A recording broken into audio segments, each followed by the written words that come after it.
Hello everyone. आज की कहानी है मातृत्व की खुशी।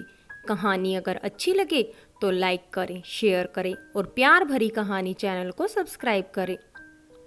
लाल सुर्ख जोड़े में सजी रितिका के चारों तरफ गूंजती शहनाई और विवाह की रौनक थी। अर्णव की छवि जैसे रितिका की आंखों के सामने घूम रही थी और उसे अपने आप ही बैठे बैठे अर्णव के साथ उसकी पहली मुलाकात याद आ गई। वह दिन जब अर्णव उसे देखने आया था तो उससे ज़्यादा नर्वस शायद अर्णव खुद ही था।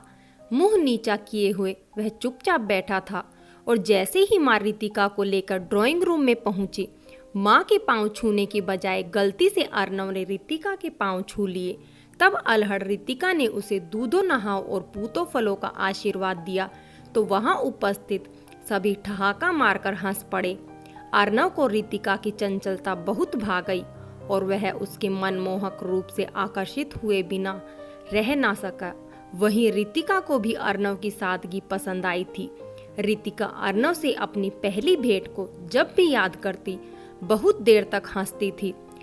आज फिर रितिका लाल सुर्ख जोड़े में लिपटी बैठी थी। पहले जैसी चहल पहल आज नहीं थी। 11 साल पहले जो उत्सुकता रितिका की आंखों में विवाह को लेकर थी, वह आज आंसू बनकर बह रही थी और कई सवाल उसके कोमल हृदय पर आघात कर रहे थे, पर जवाब तलाशने से भी उसे नहीं मिल रहे थे। एक समझदार पति के साथ साथ उसका सबसे प्यारा दोस्त अर्णव याद आ रहा था। तो याद आ रही थी उसे अपनी ससुराल, जहां पति का बेइंतहा प्यार मिला और देवर सास ससुर के स्नेहपूर्ण व्यवहार ने उसके जीवन में इंद्रधनुषी रंग भर दिए। उसका घरेलू जीवन तब और भी साकार हो गया जब रितिका के घर में एक नन्हे मुन्ने की आहट हुई। रितिका की ससुराल और मायके में खुशियों का उत्सव छाया हुआ था।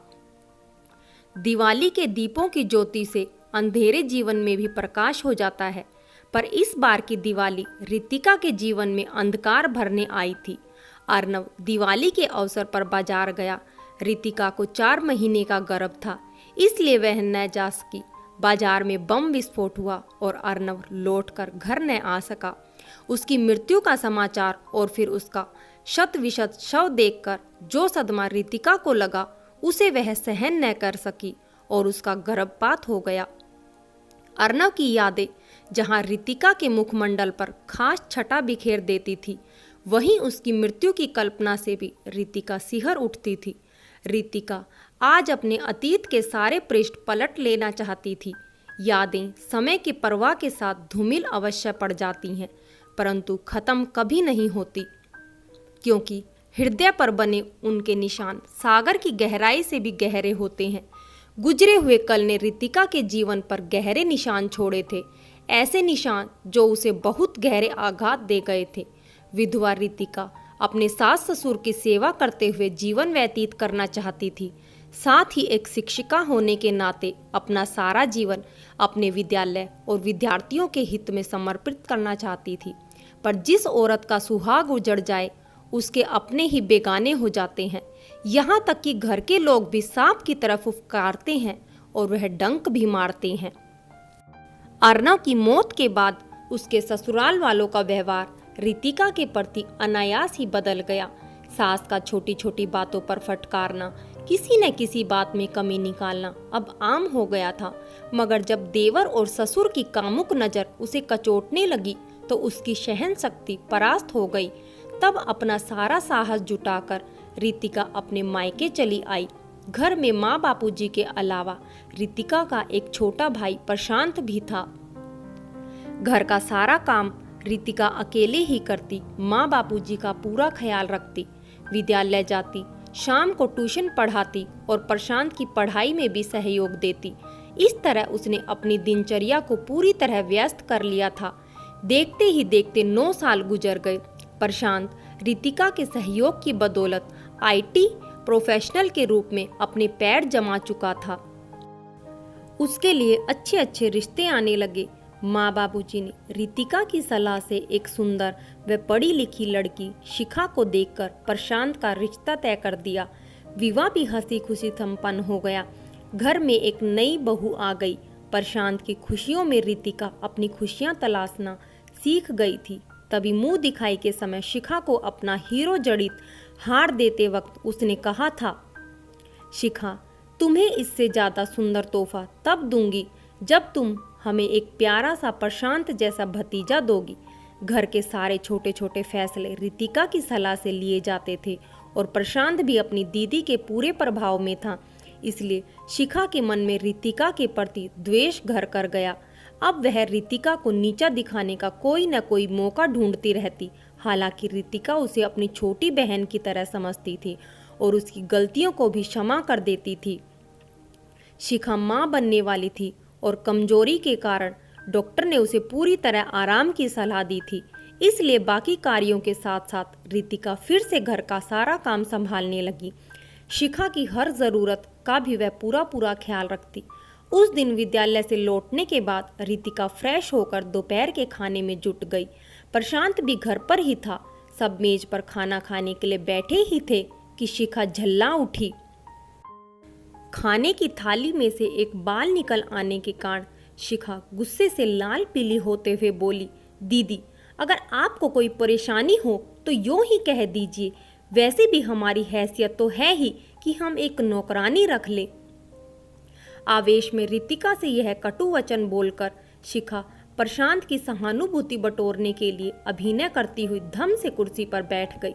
प्रशांत ने शिखा को संभालते हुए गुस्से में आकर कहा, दीदी, जरा ध्यान से खाना बनाया कीजिए। शिखा को डॉक्टर ने जरा सा भी स्ट्रेस लेने से मना किया है। आपकी ऐसी हरकत की वजह से अगर हमारे बच्चे को कुछ हो गया तो। प्रशांत के ऐसे व्यवहार से शिखा को बल मिला और फिर उसने रितिका पर अपने बच्चे को गिराने का आरोप जड़ते हुए कहा, आप तो जब से मैं इस घर में आई हूँ कुछ न कुछ मेरे खिलाफ करती ही रहती हैं, और आज जब मैं माँ बनने वाली हूँ तो जादू टोना करके हमारी होने वाली संतान को मारना चाहती हैं। अरे शैतान भी एक बार खाए हुए नमक की लाज रख लेता है, और आप जिस घर में बरसों से रह रही हैं उसी घर की दीवारों की नींव को खोदना चाहती हैं। रितिका ने जब खुद पर लगे आरोपों का विरोध करना चाहा तो प्रशांत ने उसे तमाचा जड़ दिया। यह चोट सबसे गहरी थी और सबसे ज्यादा दुखदायी था। माँ बाबूजी का मूक दर्शक बने रहना। उस दिन एक विधवा की वेदना को रितिका पूरी तरह समझ गई थी। रितिका ने आवेश में आकर अकेले ही कहीं और मकान लेकर रहने का फैसला किया, पर दिल्ली जैसे शहर में एक महिला का अकेले रहना कहाँ तक सुरक्षित है, यह सोचकर माँ बाबूजी ने उसे रोक लिया। शिखा रितिका को परिवार वालों की नज़रों में गिराना ही नहीं बल्कि उसे घर से निकलवाना भी चाहती थी, पर अपनी आशाओं पर पानी फिरता देख अवसर पाकर उसने माँ बापूजी के दिमाग में रितिका के दूसरे विवाह का विचार डाल दिया। माँ बापूजी रितिका के लिए किसी उचित वर की तलाश में थे तो शिखा ने एक लड़के का नाम भी उन्हें सुझाया। उसकी बातों में आकर घर वालों ने विधवा रितिका का रिश्ता तय कर दिया। रितिका यह तो जान ही चुकी थी कि एक औरत का अस्तित्व उसके पति की मृत्यु के साथ ही समाप्त हो जाता है, और एक सादे समारोह में रितिका की दूसरी शादी संपन्न हो गई। रितिका अपने अतीत की यादों में खोई हुई थी कि तभी माँ ने उसे झकझोरा और कहा, रितिका बेटा, तुम्हारी विदाई का समय हो गया है। आज रितिका प्रमोद की दूसरी पत्नी बनकर उसके घर जा रही थी। उसकी आंखों से आंसुओं का सागर उमड़ रहा था, किंतु इन आंसुओं का औचित्य समझ पाना उसके बस की बात नहीं थी। यह आंसू अपने उस घर से विदाई के थे जहां से वह 11 साल पहले ही विदा होकर जा चुकी थी, या एक विधवा की बदकिस्मती के रितिका स्वयं नहीं जानती थी। रितिका अब तक प्रमोद से नहीं मिली थी। उसे केवल इतना बताया गया था कि प्रमोद पेशे से एक सर्जन है। उसकी पहली पत्नी की मृत्यु कुछ समय पहले ही हुई थी और प्रमोद के 2 बच्चे हैं, लक्ष्य जो 8 वर्ष का है और पलक 6 वर्ष की है। घर में प्रमोद और बच्चों के अलावा माता पिता है। रितिका इस शादी से खुश नहीं थी, पर विदाई के बाद ससुराल पहुंचते ही जब लक्ष्य और पलक ने उसे नई मम्मी कहकर पुकारा तो वह गदगद हो गई। मातृत्व क्या होता है उसे यह खुशी नसीब नहीं हुई थी, मगर लक्ष्य और पलक के एक छोटे से उच्चारण ने उसके भीतर दबी हुई ममता को जागृत कर दिया। उसके सास ससुर का व्यवहार बेहद करुणामयी और विनम्र था। प्रमोद से अब तक उसकी भेंट नहीं हुई थी। रितिका कमरे में काफी देर तक उसकी प्रतीक्षा करती रही और इंतजार करते करते कब उसकी आंख लग गई उसे पता ही नहीं चला। शायद प्रमोद ने उसे जगाना भी ठीक नहीं समझा। रितिका में नई नवेली दुल्हनों जैसे नखरे नहीं थे, इसलिए विवाह के अगले दिन से ही घर का सारा काम उसने अपने हाथों में ले लिया। सुबह जल्दी उठकर अपना पूजा पाठ समाप्त करके पहले वह अपने सास ससुर को चाय बनाकर देती, फिर नाश्ता करती। प्रमोद को नर्सिंग होम और बच्चों को स्कूल भेजकर वह अपने विद्यालय जाती। दोपहर को विद्यालय से आते ही बच्चे उसे घेर लेते। पहले तो उन्हें खाना खिलाकर रितिका उनका होमवर्क पूरा करवाती और फिर उनके साथ खूब खेलती। अब लक्ष्य और पलक ने उसे नई मम्मी के बजाय मम्मी कहकर पुकारने लगे थे। बच्चों के साथ साथ रितिका ने अपने सास ससुर का भी दिल जीत लिया था। प्रमोद देर रात तक घर आता, तब तक रितिका सो चुकी होती थी। प्रमोद के साथ रितिका की जो बातें होती थी वे केवल औपचारिकता भरी ही थी। विवाह को दिन ही नहीं बल्कि महीनों बीत गए थे, पर जीवन साथी के रूप में दोनों को एक दूसरे के विचार जानने का मौका ही नहीं मिला था। प्रमोद का व्यवहार घरवालों के प्रति बहुत असहज था। माना वह घर पर कम रहता था, मगर जितनी देर रहता उतनी देर भी न तो बच्चों से और न ही माँ बापूजी से वह खुलकर बातें करता था। रितिका ने उन सब के बीच एक अजीब सी दूरी का अनुभव किया और वह शंकित हो गई। वह माँ बापूजी से सीधे कुछ भी कहना नहीं चाहती थी, मगर प्रमोद से कहना भी उसे ठीक नहीं लगा था। एक दिन रितिका घर पर ही थी और बच्चे प्रमोद के साथ कहीं गए हुए थे। रितिका ने अवसर पाकर माँ जी से पूछ ही लिया, माँ जी, मैं जब से इस घर में आई हूँ उन्होंने कभी मुझसे बात नहीं की और मुझे उनका व्यवहार भी बहुत अजीब सा लगता है। मुझे कहना तो नहीं चाहिए, मगर लगता है आप लोगों के बीच कोई समस्या है। रितिका की बात काटते हुए माँ जी बोली, बेटा, प्रमोद इस शादी से खुश नहीं था। रितिका चौंक पड़ी, खुश नहीं है क्या? देखो बेटा, शिखा और प्रशांत को हमने पहले ही बता दिया था कि प्रमोद न तो तुमसे शादी करना चाहता है और ना ही वह तुम्हें पत्नी के रूप में स्वीकार कर पाएगा। प्रमोद खुद को तुम्हारा अपराधी समझता है, माँ जी ने उत्तर दिया। बापूजी ने अपनी चुप्पी तोड़ी और बोले, बहू, तुम जानती हो कि हमारी बहू रीमा की मृत्यु एक कार एक्सीडेंट में हुई थी। उसमें प्रमोद भी बुरी तरह घायल हो गया था। उसका काफी खून बह चुका था। ऑपरेशन के समय उसे खून चढ़ाया गया और यही प्रमोद की बदकिस्मती थी।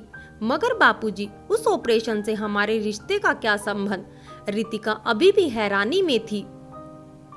प्रमोद के ऑपरेशन से कुछ समय बाद ही उसे पता चला कि जो खून उसे चढ़ाया गया था वह HIV पॉजिटिव था। कहते कहते बापूजी का गला रुंध गया। रितिका खुद को ठगा सा महसूस कर रही थी। वह शिखा को दोष नहीं देना चाहती थी, मगर जो विश्वासघात भाई होकर प्रशांत ने उसके साथ किया, उससे वह सोचने को विवश हो गई थी कि क्या विधवा पुनर्विवाह का औचित्य यही है कि उसका प्रयोग केवल अपने स्वार्थ को पूरा करने के लिए किया जाता है। आज वह एक सधवा होकर भी खुद को विधवा ही महसूस कर रही है। बापूजी ने रितिका के सिर पर प्यार से हाथ फेरते हुए कहना शुरू किया, प्रमोद के CD4 सेल्स का स्तर अब धीरे धीरे कम होने लगा है। हम बूढ़े हो चुके हैं। प्रमोद को कुछ हो गया तो हम बूढ़े तो वैसे ही खत्म हो जाएंगे। हमने सोचा कि हमारे बाद इन फूल से बच्चों को कौन संभालेगा, क्या होगा इनका। यही सोचकर हमने प्रमोद का विवाह जबरन तुम्हारे साथ करवाया ताकि इन बच्चों को संभालने का कोई तो हो। इतना कहकर बापूजी कमरे से बाहर निकल गए। अपने आप को संभालते हुए माँ जी बोली, बेटी, तुम्हें लग रहा होगा कि हम लोगों ने अपने निजी स्वार्थ के लिए तुम्हारा जीवन बर्बाद कर दिया। निर्णय अब तुम्हें ही लेना है। हो सके तो हमें क्षमा कर देना। निरुत्तर खड़ी रितिका वहां से भाग निकलना चाहती थी और जाकर प्रशांत व माँ बापूजी से पूछना चाहती थी, क्या विधवा होना उसका कसूर है? आज वह दोराहे पर खड़ी थी। तभी लक्ष्य और पलक स्कूल से आते ही उससे लिपट गए और अपने स्कूल की दिनचर्या बता कर उसकी गोद में झूलने लगे। बच्चों का स्पर्श पाते ही रितिका की मानो सारी उलझनें सुलझ गई थी। उसकी नीति लिखी जा चुकी थी। वह विनोद के समर्पण, माँ बापूजी के प्रेम और अपने मातृत्व के सामने नतमस्तक हो गई। फिर लक्ष्य और पलक ने रितिका के आंसू पोंछे और उससे लिपट गए। आज सब कुछ खोकर भी रितिका ने मातृत्व की खुशी पा ली थी। उसे अपना आज और आने वाला कल साफ नजर आने लगा था। फ्रेंड्स, कहानी अगर अच्छी लगी हो तो लाइक करें, शेयर करें और प्यार भरी कहानी चैनल को सब्सक्राइब करें।